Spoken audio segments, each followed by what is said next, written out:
Hey guys, I'm going to give you a quick update. So basically I'm pretty close to my first month over the road on my own, solo as they call it. The first month is rough. You're on your own, and it's interesting because a lot of trucking, at least for me, the pre-trip, you really got to plan your route out. I got a little whiteboard that I use. Use a little whiteboard when I'm just kind of scratching down, because there's lots of variables and you gotta sometimes erase a lot, so it's easier that way. Because getting from point A to point B is pretty easy, but then you got to work your clock. So there's something called you have to, on your 14-hour day, you can only drive 11 hours. First 8 hours you can drive, and then you got to do a 30-minute break, and then you can finish to 11. But when you go to your 10-hour break, you need to be in your sleeper at least 8 hours, and then you can do 2 hours off duty, and you're fine. There's also a split you can do. A split is where you go 8 hours sleeper, and then you drive, and then you stop, and you go 2 hours off duty. Now, the one lesson I learned that I want to share with you guys, if any of you are new truckers out there, the Zone R clock, any clock, doesn't sync up like it's an Android or an iPhone. There could be a minute between their clock and your clock. So if you have to take a 30-minute break, take a 31 or maybe 32 to be safe minute break. It's not worth going right at 30, because what happened to me today was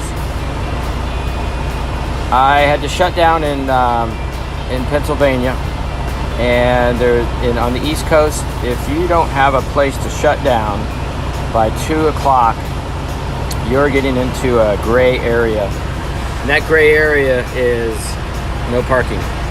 So the night before, I shut down around 8 o'clock, and I got lucky because I ran out of my 14-hour clock.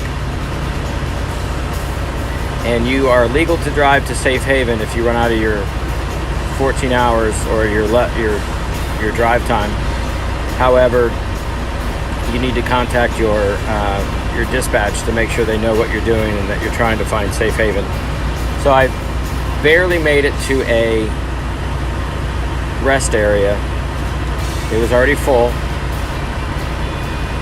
I was one truck short of getting into the rest area, so I pulled off the side of the road. I was nervous because that's the first time I was parked off the side of the road. It was off the on-ramp to the rest area, so it wasn't really bad. And then later on, when I slept through the night, got up, there was 3 other trucks parked behind me, so it wasn't too bad. So I felt fairly safe. The next night, I decided I couldn't find a place anywhere, and I was down within an hour of my clock, and I couldn't make it to a terminal, which is a preferred safe haven. So I just found an abandoned tire shop. It was fairly well lit. It looked perfect for me, so I pulled in, backed it in. I walked the area just to make sure I personally felt comfortable. Seemed okay. Locked the doors, shut the curtains on the trailer or the tractor, and went to bed. But I did an 8-2, so I slept in the sleeper berth for 8 hours, and then I was going to go and just drive to get out of there because it was early in the morning. I didn't want to mess with any traffic in case I was going to mess somebody up having a big old truck in the parking lot. Excuse me.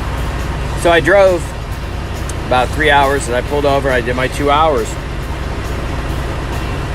but I apparently only did an hour and 59 minutes. According to my clock, it said 2 hours, but according to the electronic log, it said I only did an hour and 59. So I had to do another 2 hours. So I drove up a couple more hours, and I decided I'm just going to shut down for my 10-hour break and start fresh tomorrow. So word to the wise, learn your clock. Trip planning is very, very important. I use a couple different apps. I'll share that with you at another time. But anyway, otherwise it's going pretty well. You have to be really careful. If you're doing any type of backing maneuvers, you want to get out and look, because every time you turn the wheel, every time you move the truck and the trailer moves, and you have a blind spot, which is almost all the time, you got to get out and look. Otherwise, you're going to hit something. So you guys be safe. Just wanted to share what's going on. And right now I'm in Maryland, of all places. It's a truck stop that charges for you to go. So it's $15 for me just to park my truck. Like I say, the East Coast is a premium for parking, and it's not, if you're new, you want to plan ahead to try to shut down. Look, it's 1:30 Eastern Standard Time right now, and the truck lot is 3/4 full. So it's no game. Half of your day, not half, but a lot of your day is you're planning for shutdown in a safe haven, and then you get up and you run hard. So you guys take care. Talk to you soon.